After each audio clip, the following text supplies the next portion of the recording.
Hello दोस्तों, मेरा नाम है गौरव और आज हम बनाने जा रहे हैं URL शॉर्टनर। ठीक है, तो ये जो डिज़ाइन हम बनाएंगे वो हम बनाएंगे बिगिनर लेवल के लिए। ठीक है, हम इसे हाई प्रोफाइल में नहीं लेके जाएंगे बिकॉज अगर मैं इसे ज़्यादा हाई लेके गया तो जिन्होंने मन बना रखा है सिस्टम डिज़ाइन पढ़ने का तो उनका मन मर जाएगा बिकॉज वो उससे हार्ड लगेगा। ठीक है, तो आज हम बनाएंगे URL शॉर्टनर और हम इसमें कोड नहीं करेंगे। ठीक है, आज हम पहले इसके डिज़ाइन को समझेंगे कि इसका डिज़ाइन कैसे काम करता है एंड देन हम इसको कैसे डिज़ाइन कर सकते हैं। ठीक, ओके, तो चलो शुरू करते हैं। पहले हम बात करते हैं कि URL शॉर्टनर होता क्या। हमारे पास एक लंबा सा एक URL है। ठीक है, लाइक बहुत ही लंबा सा HTTPS। ठीक है, एंड देन लाइक कुछ ऐसे है गौरव मेहरा .dev। ठीक है, और बाकी मतलब लाइक बहुत सारी चीज़ें, एक बहुत बड़ा सा URL है। ठीक है, अब हमें उसे क्या करना है, अब हमें उसे सॉर्ट करना है। तो ये सॉर्ट करने के बाद ये कैसे बनेगा, ये बनेगा ऐसे HTTPS। ठीक है, और यहाँ पे क्या बनेगा हमारा सॉर्ट। ठीक है, और यहाँ पे 25G करके कुछ भी। तो ये हमारा क्या होगा, जो हमारा आउटपुट होगा इसका, तो हमारा वो ये बनेगा। ओके, जब हम इस लॉन्ग URL को सॉर्ट करेंगे तो हमारा कुछ इस प्रकार से क्या बनेगा, एक शॉर्ट URL बनेगा। ठीक है, अब हम बात करते हैं कि इसे हम कैसे डिजाइन करेंगे।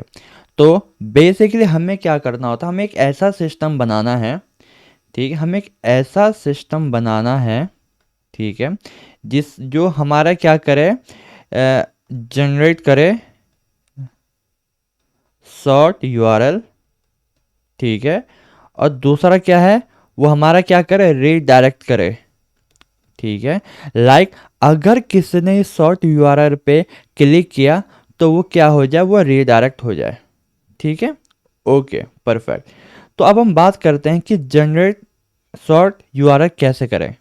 ओके, तो इसमें बेसिकली हम दो मेजर चीज़ों का यूज़ कर सकते हैं। पहला, इसे हम base64 से बनाएं या फिर हम इसे कैसे करें, रैंडम स्ट्रिंग से। ठीक है, रैंडम जो भी स्ट्रिंग है हम जनरेट करें नंबर और जो कैरेक्टर्स है उन्हें मिला के। ठीक, जो रैंडम स्ट्रिंग है इसमें हम रैंडम स्ट्रिंग बनाएंगे। तो लाइक कोई भी रैंडम पकड़िए G468, लेकिन इसमें क्या होता है, इसमें दिक्कत आ सकती है आपके कोलैप्स में। लाइक कभी कोई ऐसा रैंडम, लाइक मतलब बहुत ही ज़्यादा कम चांसेस है कि कभी दो कैरेक्टर्स मैच हो जाए। ठीक है, लेकिन अब इस वाले केस में क्या होगा कि अगर मिलियंस यूजर्स हैं, क्या है, मिलियंस यूजर्स है, तो शायद कभी ना कभी मैच हो जाए। ओके, तो अभी के लिए अगर हम उस चीज़ को हैंडल कर देते हैं कि वो किसी के साथ डुप्लीकेट ना हो या फिर दो URL शॉर्ट URL मैच ना हो, तो हम इसे कैरी कर सकते हैं। बट सबसे सेफ है base64 का। अब इसके बाद हमारा नेक्स्ट स्टेप क्या होगा, नेक्स्ट स्टेप क्या होगा कि हम थोड़ा सा एक सिस्टम डिज़ाइन बनाते हैं कि यूज़र और हमारे एप्लीकेशन के बीच में कैसा इंटरेक्शन होगा एंड कैसे हम उस पूरे ऑपरेशन को किस तरह से हम परफॉर्म करेंगे। ठीक, ओके, तो अब हम क्या करेंगे, एक सिस्टम डिज़ाइन क्रिएट करते हैं, बेसिक लेवल का सिस्टम डिज़ाइन। ठीक है, तो इस वाले केस में अपन क्या करेंगे, अपन ये मान के चलते हैं कि ये हमारा है क्लाइंट जो हमारा एप्लीकेशन यूज़ कर रहा है। ठीक है, उसने हमारा क्या किया, एप्लीकेशन यूज़ किया, तो उसने रिक्वेस्ट मारी हमारे एप्लीकेशन की हेल्प से, और जो एंड पॉइंट किया है हमारा API/short URL। ठीक है, हमने इस एंड पॉइंट में एक पेलोड भेजा, पेलोड। ठीक है, और उस पेलोड में हमारा क्या, एक लॉन्ग यूआरएल है, ठीक है, हमारा क्या एक लॉन्ग यूआरएल है, ठीक है।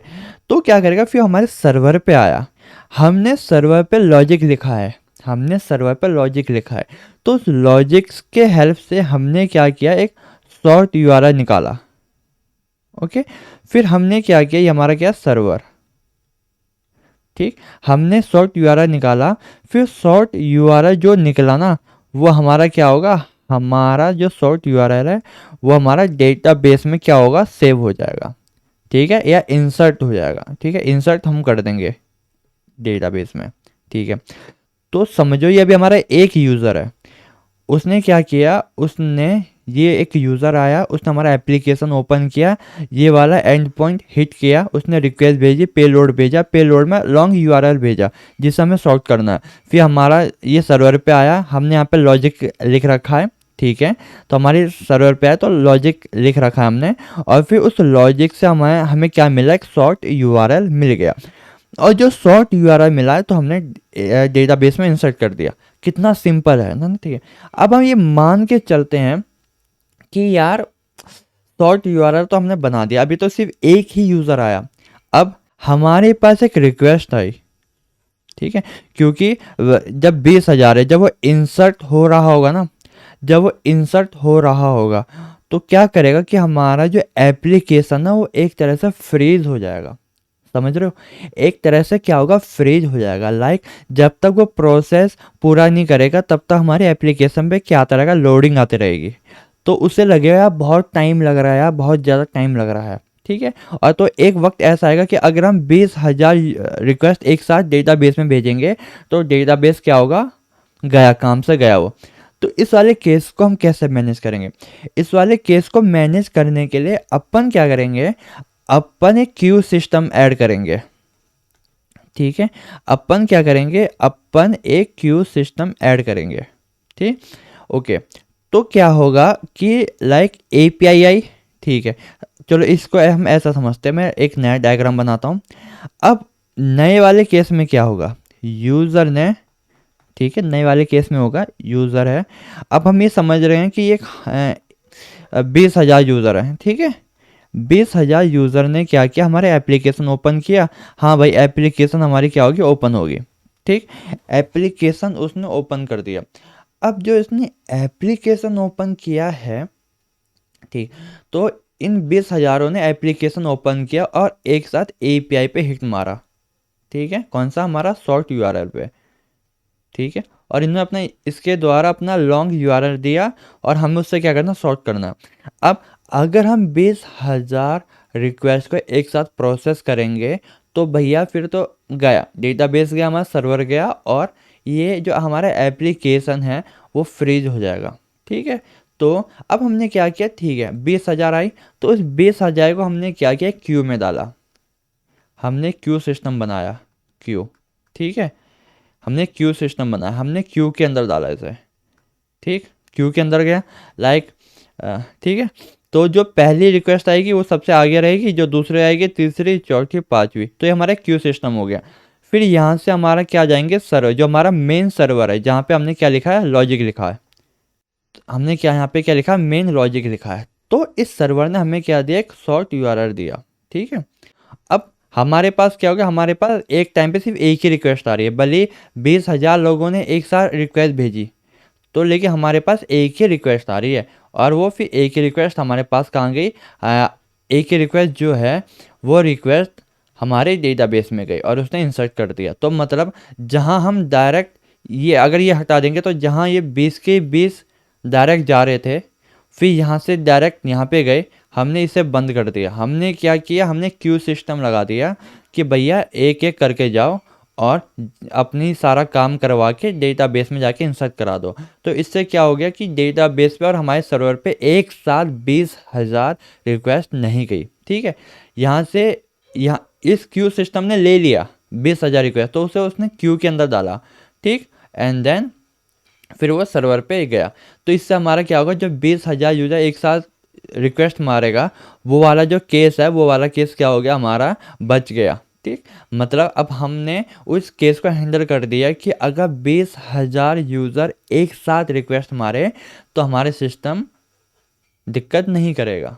ठीक है, अब क्या होता है, अब इसमें एक केस आएगा, इसमें एक केस आएगा कि यार एक यूज़र है, ठीक है, अब लाइक इसमें केस आया कि 20,000 है, उन्होंने ये क्यू सिस्टम के अंदर आ गया। ठीक है, अब जब क्यू सिस्टम के अंदर आ गया तो जैसे कि लाइक इनमें से एक यूज़र है जिसका नंबर 5वां है, तो पहला होगा, दूसरा होगा, तीसरा होगा, चौथा होगा, देन 5वां। तो क्या हम इस वक्त तक अपने एप्लीकेशन पर लोडिंग दिखाते रहेंगे? समझ रहे हो? क्या इस वक्त तक हम अपने एप्लीकेशन पर लोडिंग दिखाते रहेंगे कि भैया जब तक तेरा, क्योंकि हमने बैकएंड पे तो हैंडल कर दिया कि हम भाई 20,000 यूज़र्स को कैसे हैंडल करेंगे, 20,000 रिक्वेस्ट को, लेकिन एप्लीकेशन तभी भी लोडिंग ही दिखा रहा है, एप्लीकेशन तो फ्रीज हो गया। इस केस को हैंडल करने के लिए हम एक और डायग्राम बनाते हैं। ठीक है, ये हमारा क्या है, ठीक है, क्लाइंट आया, ये 20,000 मान के चल रहे हैं, चलो 20,000 में से ये एक क्लाइंट है, 20,000 में से एक क्लाइंट है, इसने क्या किया, इसने हमारा एप्लीकेशन खोला, एप्लीकेशन, ठीक है, अब उसने रिक्वेस्ट मारी, तो वो रिक्वेस्ट कहाँ गई, क्यू के अंदर गई। ठीक है, वो रिक्वेस्ट कहाँ गई, वो रिक्वेस्ट गई हमारे क्यू के अंदर। ठीक है, ये क्यू के अंदर गई। अब जो क्यू के अंदर गई, फिर हमारा यहाँ पे गया, सर्वर पे गया, सर्वर, ठीक है, सर्वर पे गया, फिर यहाँ से किस में गया, डेटाबेस पे। ठीक है, सिंपल सिंपल। अब क्या होगा कि यार इसने रिक्वेस्ट मारी, इसकी रिक्वेस्ट अभी क्यू में ही है, तो क्या तब तक एप्लीकेशन वो होता रहेगा, लोड होता रहेगा, जब तक उसके सारे चीज़ें परफॉर्म नहीं हो जाती? नहीं। इस वाले केस में हम क्या करेंगे, जैसे ही जो रिक्वेस्ट, जो हमने रिक्वेस्ट की है, रिक्वेस्ट, ठीक है, जैसे ही रिक्वेस्ट क्यू के अंदर गया, हम क्या करेंगे, हम एप्लीकेशन पे शो करा देंगे कि आपकी जो रिक्वेस्ट है वो हमें मिल गई है। ठीक है, मिल गई है। ठीक है, लाइक हम कुछ ऐसा नोटिफिकेशन दिखा सकते हैं कि आपकी रिक्वेस्ट हमें मिल गई है, या फिर जो आपका काम इन प्रोग्रेस में चल रहा है। लेकिन हम क्या करेंगे, हम एप्लीकेशन को फ्रीज नहीं करेंगे।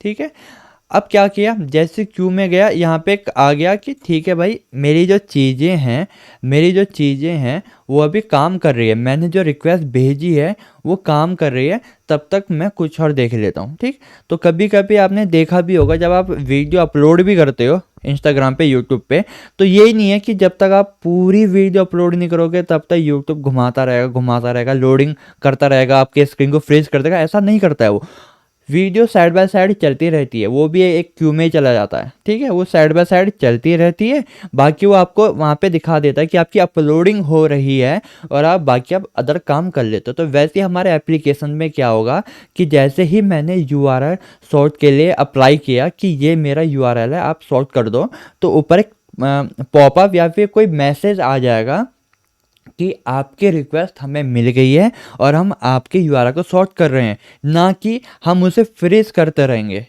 लोडिंग आती रहती है ना, कि जब तक हमारी रिक्वेस्ट पूरी नहीं हो जाती, वो नहीं करेंगे, हम सिर्फ मैसेज दिखा देंगे। ठीक है, मैसेज दिखा दिया एंड देन उसकी रिक्वेस्ट यहाँ पे, और हमने ये रिक्वेस्ट पूरी हैंडल कर दी जैसे हमने पहले वाले में किया था। ठीक है, ऊपर वाले पे। ठीक है, अब हमने ये पूरा हैंडल कर लिया है। अब यूज़र को कैसे पता चलेगा, सिंपल सी बात है, यूज़र को कैसे पता चलेगा कि भैया मेरे को वो यूआरएल मिल गया है, हमें एप्लीकेशन पे शो तो करना है। अब यूज़र बार बार रिफ्रेश तो नहीं करेगा एप्लीकेशन को ऐसे कि यार अब हुआ, अब हुआ, अब हुआ। हमें क्या करना है, तो ऑटोमेटिकली दिखाना है।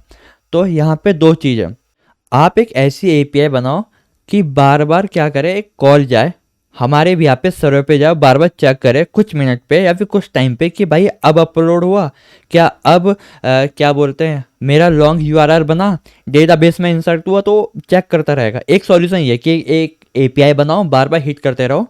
ठीक है, तो क्योंकि क्यू क्या होता है, अगर कोई हमने टास्क डाला है ना, तो क्यू हमें एक आईडी प्रोवाइड करता है, उस आईडी को हम चेक कर लेंगे क्या हमारे जो रिक्वेस्ट है कंप्लीट हुई या नहीं हुई, क्या हमारा वो डेटाबेस में गया नहीं गया, क्या हमारा वो लॉन्ग बना नहीं बना। तो मतलब ऐसे हम कुछ लॉजिक लिख सकते हैं जिससे हमें पता चले कि अब हमारा लॉन्ग अब हमारा शॉर्ट यूआरएल बन गया है और अब हम उसे फ्रंट एंड पे दिखा सकते हैं, हम उसे अपनी एप्लीकेशन पे दिखा सकते हैं। ठीक है, तो ये एक तरीका है। दूसरा तरीका क्या है, वेब सॉकेट, वेब सॉकेट। ठीक है, तो जो ये वाला क्लाइंट है ना, ये वाला क्लाइंट को एक हम क्या करेंगे, वेब सॉकेट से कनेक्ट कर देंगे। अब इसका हम एक डिज़ाइन बनाते हैं, ठीक है। दोबारा एक डिज़ाइन बनाएंगे, क्लाइंट है, ठीक है, एप्लीकेशन है, ये हमारा एपी लिख लेता हूँ, एप्लीकेशन है, हमारा क्यू सिस्टम है, हमारा सर्वर है, और हमारा क्या है, डेटाबेस है, ठीक है। ओके, तो इसने रिक्वेस्ट की एप्लीकेशन की हेल्प से, वो क्यू पे आया, ठीक है। जब वो क्यू पे आया तो सर्वर पे आया, सर्वर पे हमारा लॉजिक लिखा हुआ है, ठीक है, और उसने इंसर्ट कर दिया, ठीक है। ओके, तो इससे हमारा क्या होगा, 20,000 यूज़र्स या फिर जितनी भी रिक्वेस्ट होगी वो हमारी हैंडल होगी, ठीक है।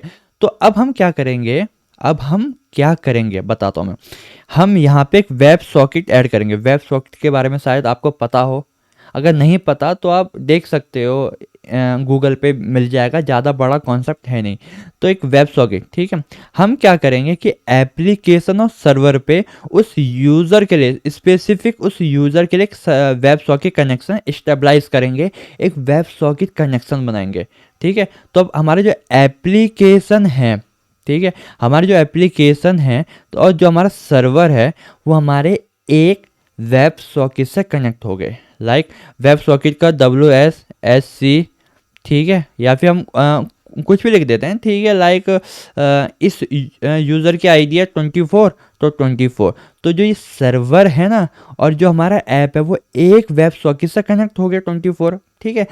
तो जैसे ही वो कनेक्शन हुआ तो अब क्या करेंगे, हम क्या करेंगे कि एप्लीकेशन पे गया, ठीक है, जैसे रिक्वेस्ट यहाँ पे पहुँची, ठीक है, तो हमने क्या किया, हमने यहाँ पे दिखा दिया एप्लीकेशन पे, ठीक है, कि भैया आपका प्रोग्रेस चल रहा है, ठीक है, आपकी जो शॉर्ट यूआरएल बन रही है। यहाँ पे आया, उसने क्या किया, सर्वर पे आया, उसने शॉर्ट यूआरएल बना दिया।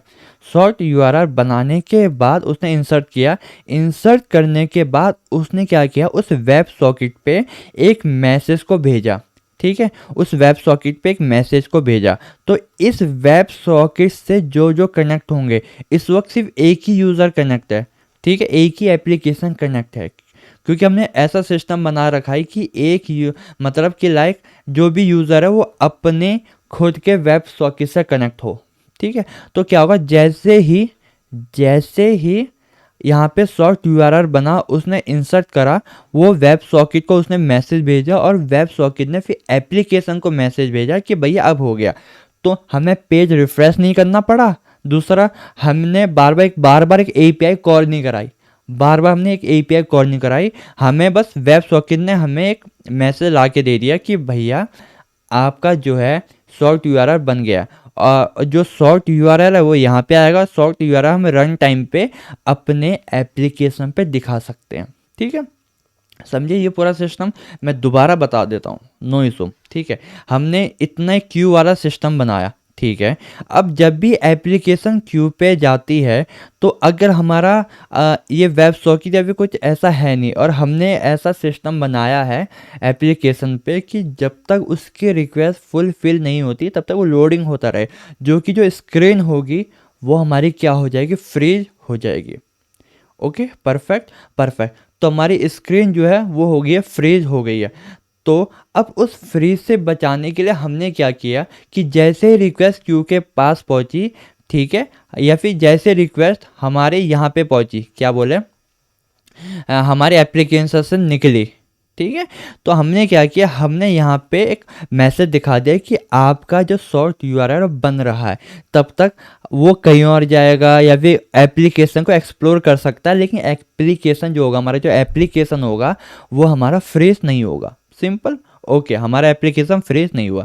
अब उसने पूरा प्रोसेस किया, तो जैसे ही वो हमारे एप्लीकेशन पे आया फर्स्ट टाइम, तो हमने उसे एक वेब सॉकेट से कनेक्ट कर दिया। ये हमारा वेब सॉकेट है, ठीक है, इससे हमने कनेक्ट कर दिया। तो अब जब भी सर्वर ने अपना पूरा काम कर दिया, एक शॉर्ट यूआरएल बना के दे दिया, तो वो क्या करेगा, उस वेब सॉकेट पे क्या करेगा, एक मैसेज भेजेगा कि भैया आपका बन गया है, सक्सेस ट्रू कर देगा और एक शॉर्ट यूआरएल भेज देगा, ठीक। वो यहाँ पे भेजा तो उस वेब सॉकेट से जितने भी कनेक्ट होंगे उन पे वो मैसेज चला जाएगा। तो अभी सिर्फ कौन सा यूज़र कनेक्ट है, यूज़र 24, आईडी 24 है यूज़र की।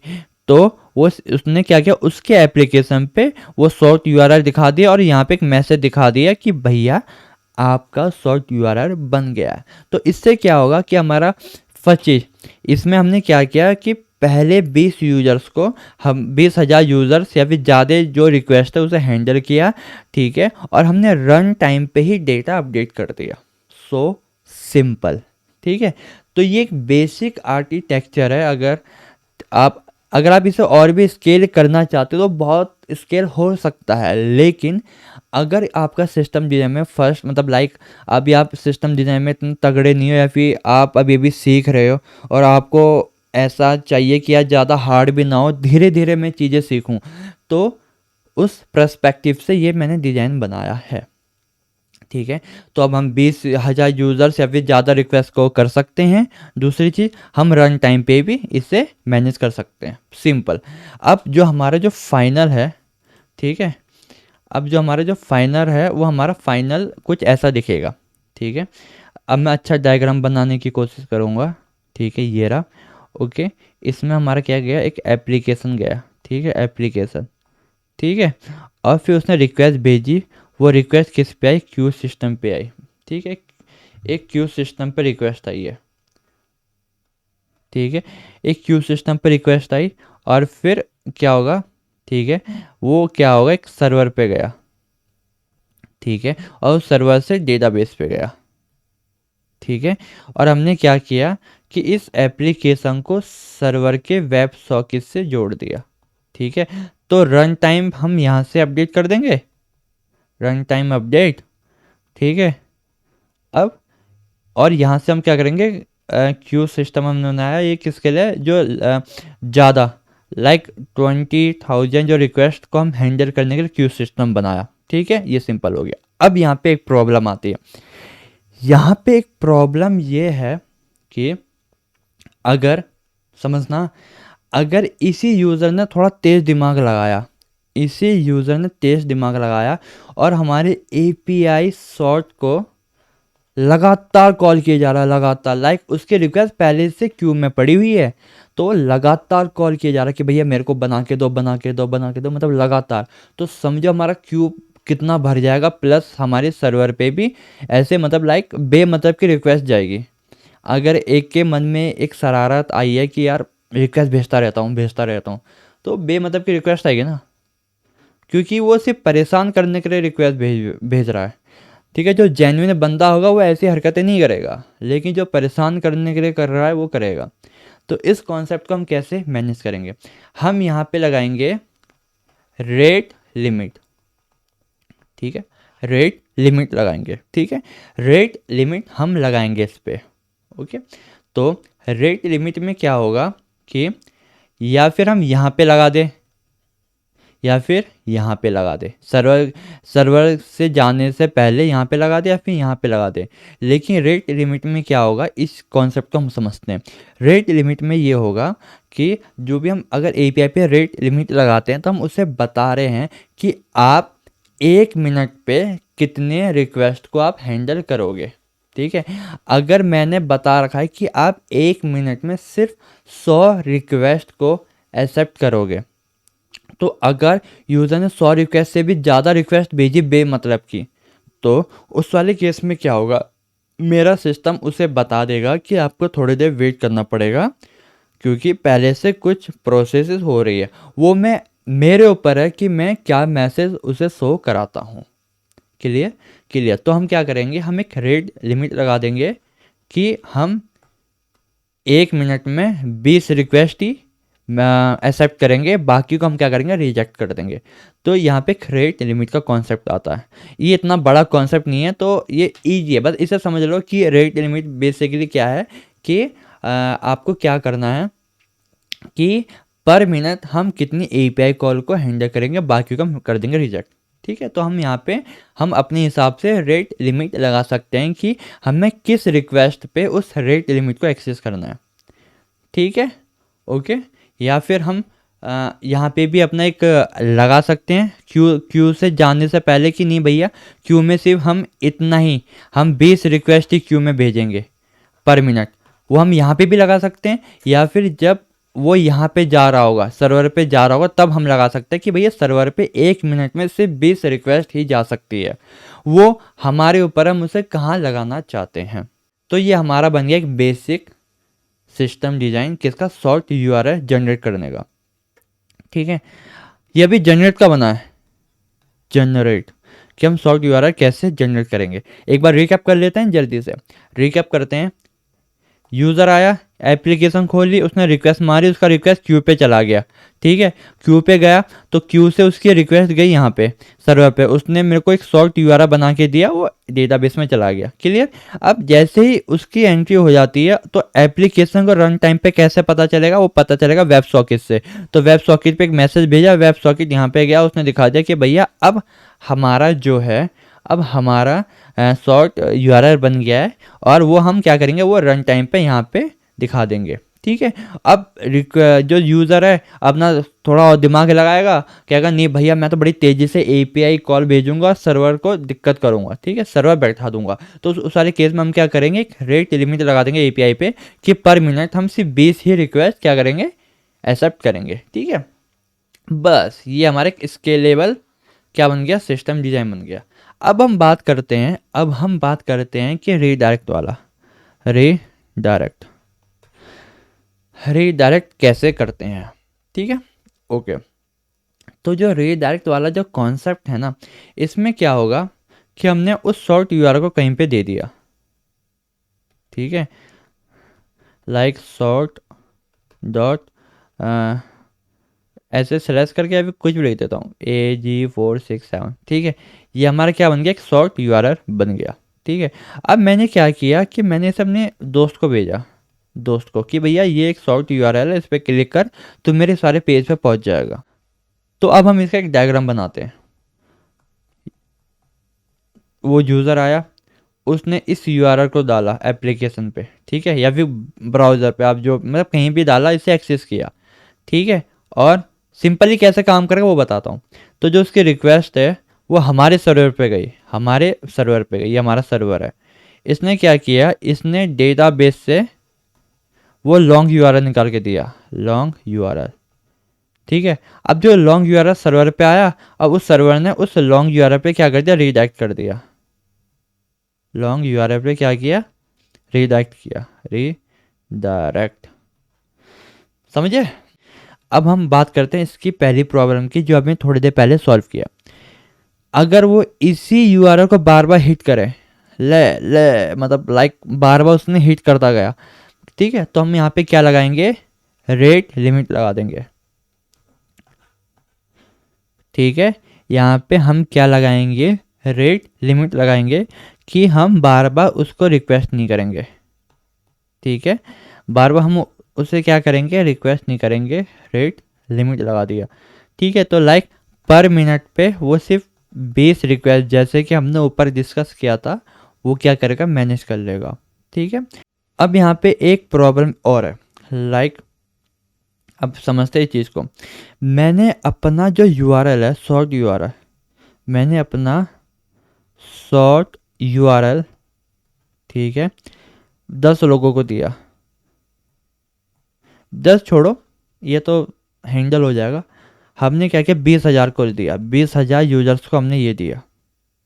ठीक है, हमने 20,000 यूजर्स को अपना शॉर्ट यूआरएल दिया सेम।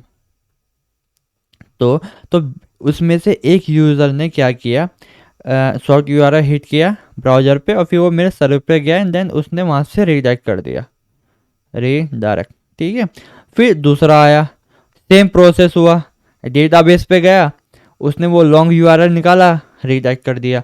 फिर आया, फिर दोबारा गया, फिर तीसरा बंदा आया, चौथा आया, पांचवा, मतलब लाइक ऐसे 20,000 यूजर्स ने सेम शॉर्ट यूआरएल को हिट किया। तो हर सेम रिक्वेस्ट पे वो क्या हो रहा है, वो सेम प्रोसेस दोहरा रहा है। ठीक, वो सेम प्रोसेस दोहरा रहा है। तो उस वाले केस में क्या हो रहा है कि हर बार डेटाबेस में कॉल जा रही है और सेम शॉर्ट यूआरएल के लिए लॉन्ग यूआरएल लेके आ रहा है। ठीक है, अब हम इसे कैसे सॉल्व करेंगे, प्रॉब्लम समझे आप, कि लाइक एक ही चीज़ को हम बार बार डेटाबेस से मंगा रहे हैं, बस ये प्रॉब्लम है। एक ही सेम चीज़ को हम बार बार डेटाबेस से मंगा रहे हैं। हम इसे कैसे सॉल्व करेंगे, इसे सॉल्व करने का एक तरीका होता है कि लाइक अगर 20,000 यूजर्स ने रिक्वेस्ट मारी, ठीक है, ओके, 20,000 रिक्वेस्ट मतलब 20,000 लोगों ने रिक्वेस्ट मारी है और वो मेरे सर्वर पे गया, वहाँ से उसने डेटाबेस से क्या लेके आया, डेटा लेके आया और उसने क्या कर दिया, रीडायरेक्ट कर दिया। ठीक है, ठीक है। अब हम क्या करेंगे, हम ये मान के चल रहे हैं कि 20,000 में से एक यूज़र ने ये रिक्वेस्ट मारी, ठीक है, सर्वर पे गया एंड ये सारी चीज़ें प्रोसेस हुई, डेटाबेस पे गया, लेके आया। लेकिन अब अगला जो यूज़र होगा वो डेटाबेस में कभी जाएगा ही नहीं, है ना, बहुत बढ़िया। ठीक है, वो डेटाबेस में कभी जाएगा ही नहीं। क्यों नहीं जाएगा?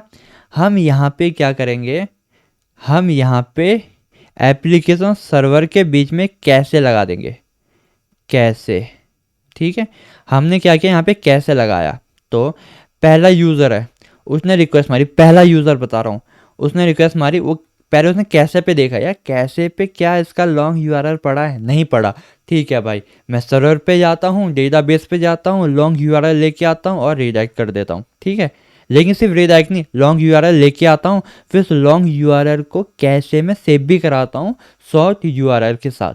ठीक है, तो मान के चलते हैं सिस्टम कुछ ऐसा दिखेगा कि ये कैसे है, ठीक है, ये कैसे का डेटा है। ठीक है, मैं S1 का कर रहा हूँ, S1 का क्या है, L1 लॉन्ग यूआरएल, S2 का L2 और S3 का L3। ठीक है, ये बेसिक है, ये यूआरएल है, पूरा यूआरएल, लेकिन मैं पूरा यूआरएल नहीं लिखना चाहता, तो S1 L1 S2 मतलब S से करके मैंने डिनोट कर दिया।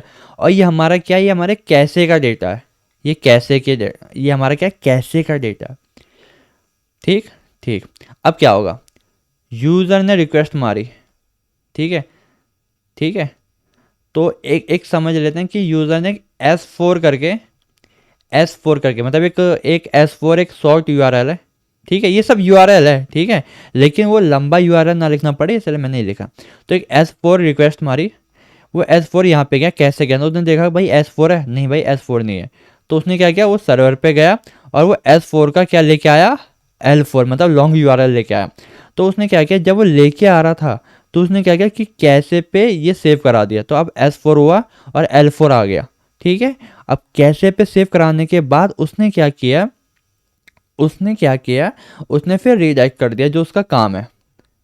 ठीक है, अब इस वाले केस में क्या होगा कि अब एक और यूज़र आया, उसने सेम यही मारा S4, उसने S4 रिक्वेस्ट मारी, ठीक है, वो कैसे पे गया, उसने देखा कि भाई कैसे में S4 है क्या, हाँ भाई S4 है क्या, इस S4 का L4 मतलब लॉन्ग वो क्या है, लॉन्ग यूआरएल क्या है, L4 है, तो उसने L4 से यहीं से डायरेक्ट क्या मार दिया, रीडायरेक्ट कर दिया। ठीक है, वो डेटाबेस में नहीं गया, वो हमारे डेटाबेस पे नहीं गया, उसने यहीं से हमारा क्या कर दिया, रीडायरेक्ट कर दिया। ठीक है, वैसे ही अब एक और यूज़र आया, एक और क्या है, यूज़र आया, ठीक है, एक और यूज़र आया, उसने रिक्वेस्ट मारी क्या, S2। अब वो कैसे पे आया, कैसे पे उसने देखा कि भैया S2 है, हाँ S2 है, ठीक है भैया इसका लॉन्ग यूआरएल दे दो, लॉन्ग यूआरएल देने के बाद वहाँ पे क्या मार दिया, रीडायरेक्ट मार दिया। ठीक है, तो डेटाबेस में बार बार नहीं गए। अब इस चीज़ को दोबारा रिकैप करते हैं, एक यूज़र है, पहला यूज़र आया, उसने क्या किया कि उसने रिक्वेस्ट मारी एक शॉर्ट यूआरएल के लिए रिक्वेस्ट मारी।